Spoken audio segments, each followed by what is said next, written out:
Hello, can you hear me? I can hear you, but I can't see you. Good morning. Good morning, how are you? Tired.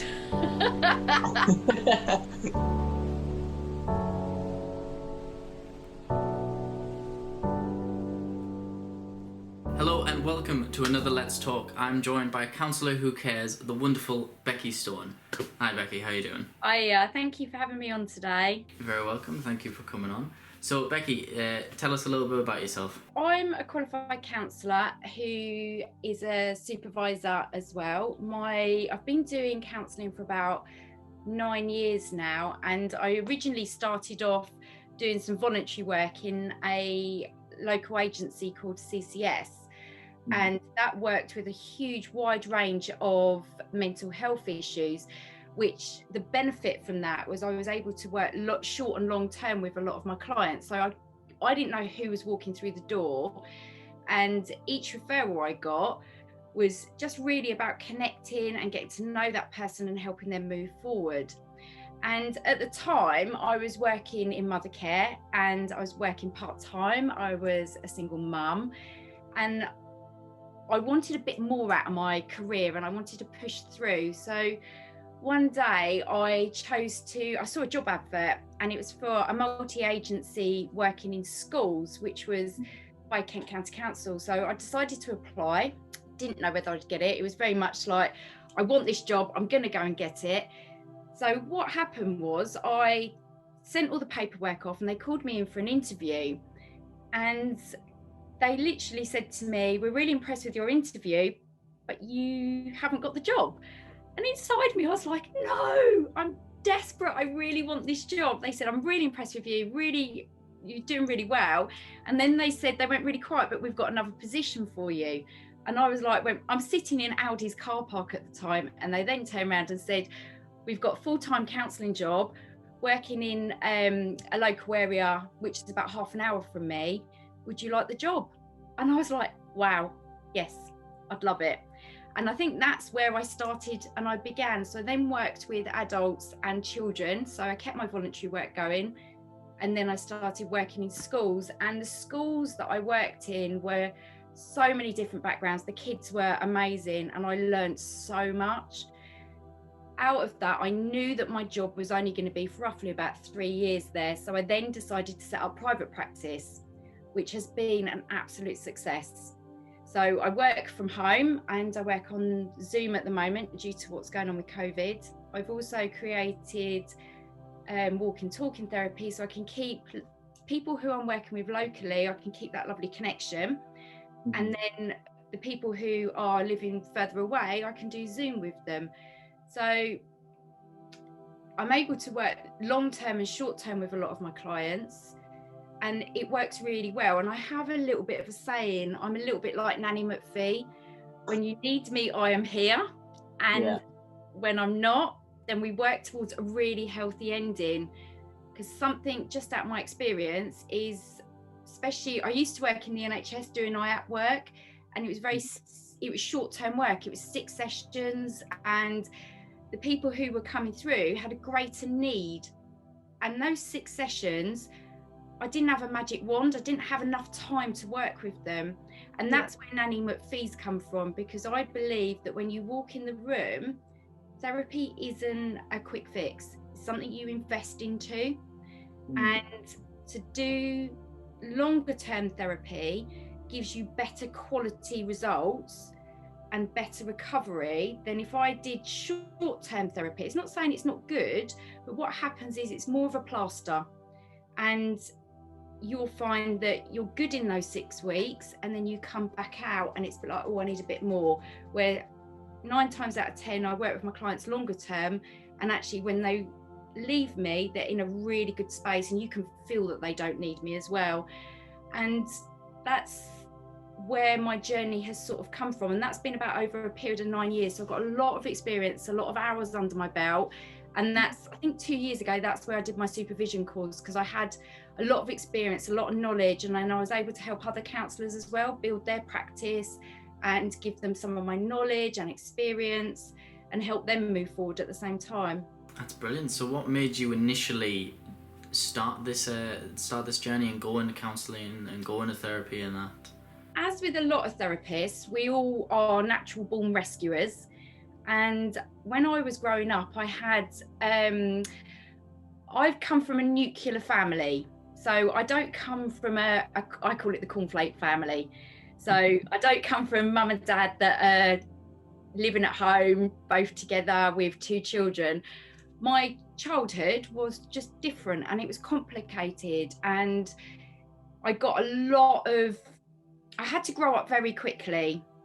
And when I started doing the counselling stuff, I started learning a lot about myself. And mixed in with that, I was able to use some of my knowledge within myself to help myself grow and empower myself, and use some of that to help empower other people as well.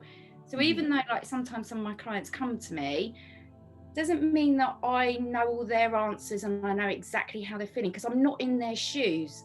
The difference is I can connect. And when people say to me, oh, you get me, it's possibly because I'm an empath. I really do connect in. I feel what they're feeling and I make sense of it, even though that's their feeling. So my journey has been a very long and empowering journey for myself, and it makes me who I am today, and it makes me a really good therapist. Yeah, it's always beneficial, especially to have that sort of empathy for other people and that general sort of like want to help and care. So yeah, that's really good. It should definitely benefit your role in that. So what would you then hope to achieve from all this? Where would you want it to go? Where would you want it to take you?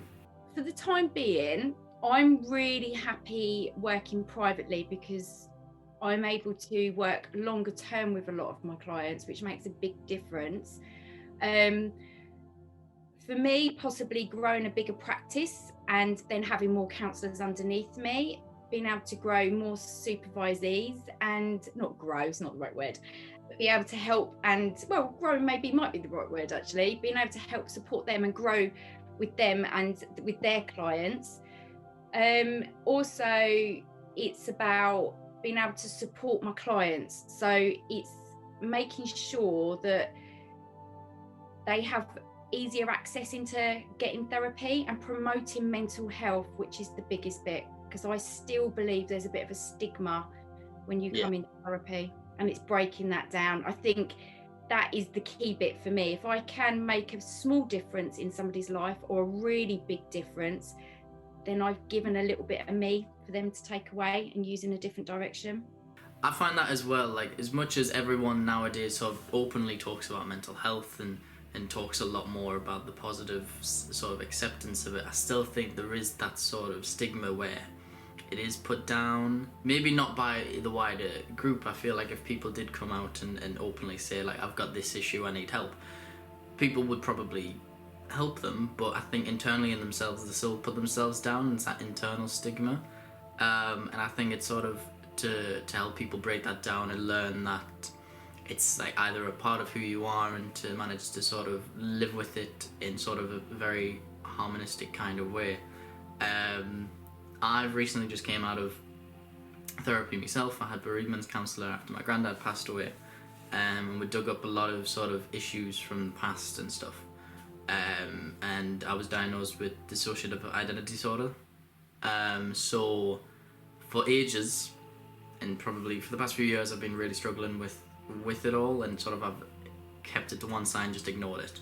But after that recent sort of couple of months with my old counsellor, I've really sort of accepted it within myself, and now that I'm sort of more aware of it and I'm actually like thinking about it in the forefront of my mind, it's a lot easier to sort of turn that into a positive attribute, because now it's sort of a part of who I am and there's no point of running from it. So it's good that then people and clients and stuff could in some way manifest it into something positive, which then for me is these podcasts, is the boxing match that I had planned, is the skydives and crazy adventures like this, just stuff to get myself out there, to adventure, to see the world and stuff. So it's great that then you can turn that into a positive. I believe it's taking the shame out of it. Some of it is the not talking, and it's the what's wrong with me? Why am I different? And if you can take the shame out of it and take the gift back into it, you then learn to be who you are and you empower yourself and move forward with it. And it just sounds like once you reach out and you take that most courageous courage to go, I feel vulnerable, and then you've got the courage because you've entered into therapy, that's the bit, is the first step. Mm-hmm. And it's the journey as well. It's the what happens. So like sometimes, for example, people will come in the room with me. I don't know whether you had this and thought, my therapist is going to be sitting there with a clipboard and analysing me. Yeah. I thought there'd be like a little tape deck and then I'd get like a little diary wrote about us. And it's the one thing that people have said many, many times to me, and I just say, I don't have a clipboard and I don't sit there taking notes while you're in the session. And I always say, I can't read your mind. I'm not you. I don't know all the answers. You have to teach me what's going on, and then I've got tools in my toolbox, and then I can help you. And sometimes some of my tools that I have in my toolbox, I get them wrong. And then that's where rupture and repair comes, because that is where the strength of the relationship is with your client. And then you can work with that and really build a good therapeutic relationship. And that is the most important, because if you don't connect with your therapist and you don't trust your therapist, it's not going to work. And I have something that I say, and I've got it on my website and my Instagram page, is that you need to shop around for a therapist.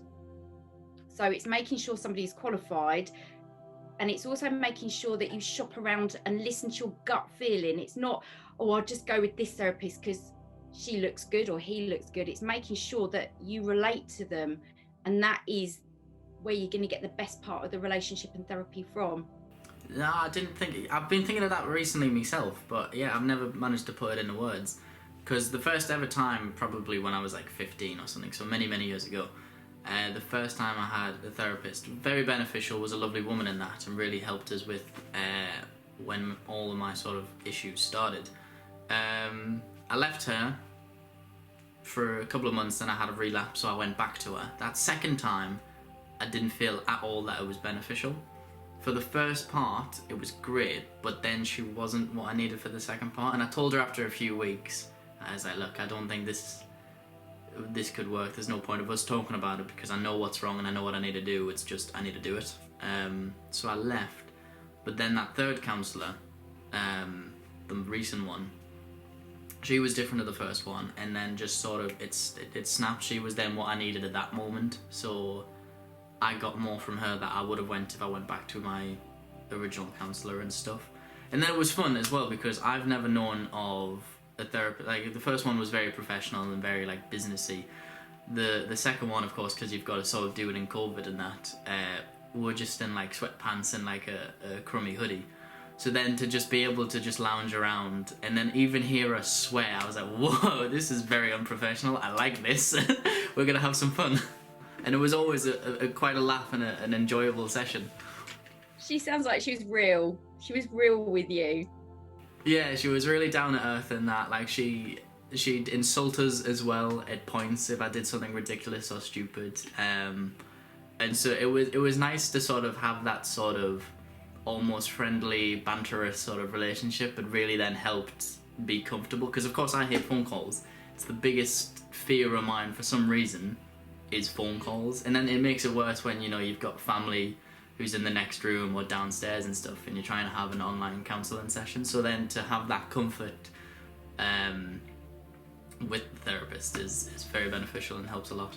I think it's connection, and that is the main bit of therapy. It's building that relationship, making sure you connect.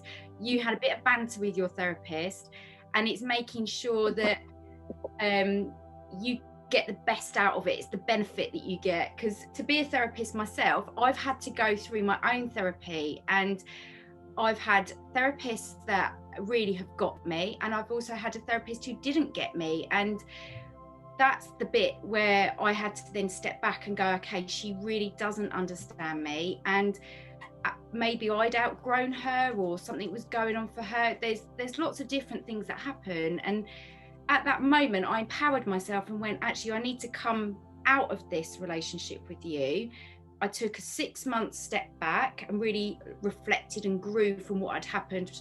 And then I went back into another long-term therapy and and shopped around, because I knew what I was looking for. Very similar to you, is I knew what I was shopping for, and I knew what I wanted, and I knew what I wanted in a therapist, and then got what I needed.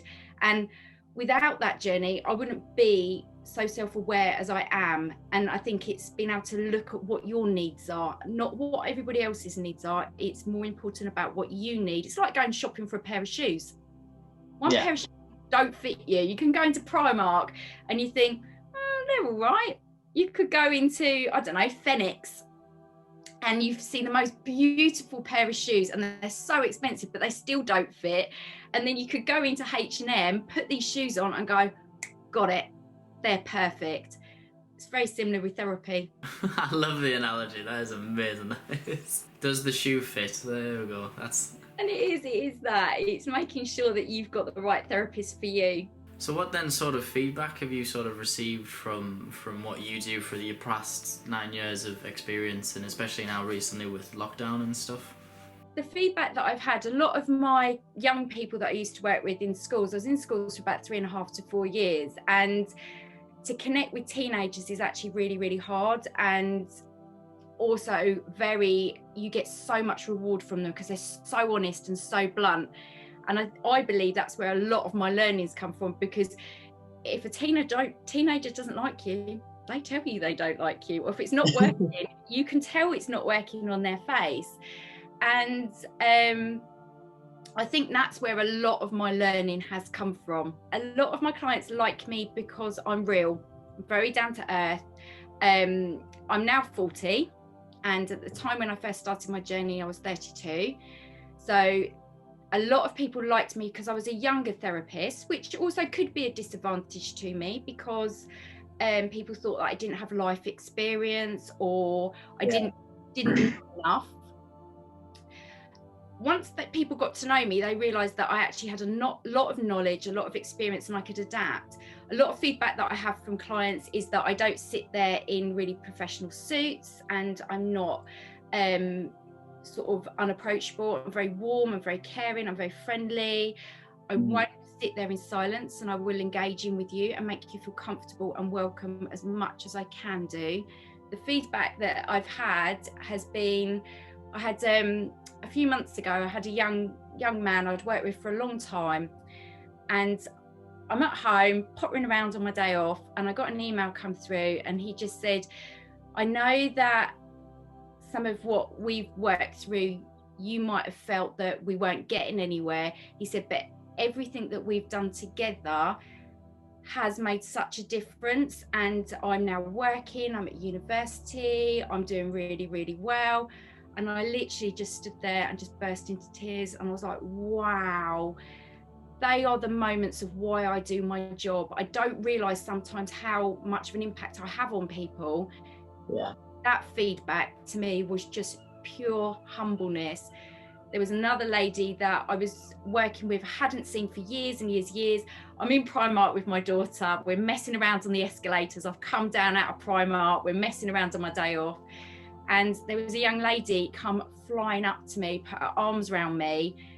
And I'm not working, so I wasn't ready for it. She put her arms around me and she went, hi, Becky, I just want to thank you so much. I'm off my medication and you've saved my life. My daughter's standing there. My brain hasn't connected what I'm doing together. And all of a sudden, I realised who it was, where I was, how empowering that was. And I was like, wow. I just was like, oh, I'm so proud of you. You've done so well. She went, Becky, I'm alive, and you are the one that noticed me, and thank you so much. And she was with her parents at the time and said hello to them and walked off. And as I walked off, I burst into tears, and my daughter looked at me and she went, Mum, are you okay? And I went, wow. Because sometimes that I give people something and I don't realise the impact that I have. So it's more important that I work with people and they get what they need from me. And sometimes I might not always be the right therapist for everybody, and that's okay. But the feedback that I have had has been really empowering and so good and so moving. Oh, that's such a beautiful story. I bet you hold that like to your heart every single time you feel down. I do, and even when we were talking, my voice box had gone. I've got goosebumps crawling all up my body. It's so powerful, so powerful. Yeah, I can imagine that being such an incredible moment. And I can imagine that being such an incredible moment. So what would you say is then sort of the importance on, I mean, not only your sort of clients' sort of mental well-being and mental health, but you yourself, like what's the importance there? Self-awareness. I think that it's really regulating of what you need as a person and recognizing that you are important. No, I can't even think of the right words. You are important, and it's about valuing yourself and recognizing what your needs are. So sometimes, like doing my job, I collect up a lot of people's mental health. My mental health is really important, and I talk about being selfish. And as growing up, we're not really allowed to say, oh, I'm being selfish, because it's like, oh, you're being horrible. Being selfish actually isn't a bad thing. So something I do is, my self-care is really important to me. So I call it time out, and I will say I need an hour to myself every day. That's all about me.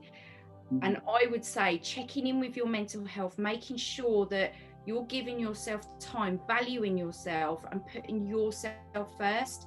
And it's not about being mean, it's about really regulating who you are as a person. And once you can put yourself first, then people respect you around you, which also just has a ripple effect on your mental health.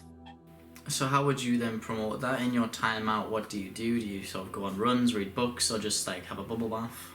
I'm really lucky. I have invested into a like a spa jacuzzi thing, and I will literally leave my mobile phone indoors. I will come outside. I tell everybody in my household to leave me alone in a nice way, and just say, right, I'm going outside to collect my thoughts, and I'll just sit under the stars for 45 minutes to an hour. Sometimes I might go out for a walk, and I'll just go and pace, and I call it stomping it into the universe. So I just stop my thoughts, get my endorphins going, shake my day off. And sometimes it might just be sitting outside in the sun with a cup of coffee and just being present in the world. Yeah, no, that's wonderful. I'm incredibly jealous that you've got a nice little spa jacuzzi area outside. No, that's brilliant. Would you then like to have sort of any sort of final words, anything you feel like we've missed, or anything you'd want to sort of promote about your Counsellor Who Cares pages? What I would suggest is, if anybody is interested, have a click on Instagram or Facebook, or have a look at Counsellor Cares on my website. If you feel that you're interested in having therapy with me, please drop me an email and I will respond, and then find an appropriate time to get you booked in and send you over a working agreement. Therapy is really important, and what I would suggest is that you have to be willing and able.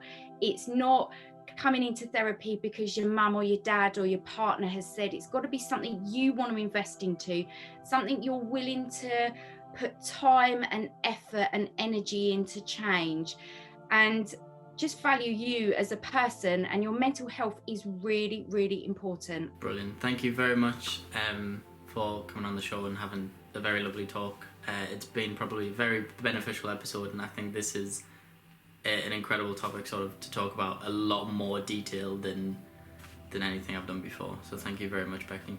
Oh, thank you for having me, and it's been a real pleasure. So if anyone wants to check out any of her content, all the links will be in the description in the bottom. Please go and give her a review, and I'll see you for another talk.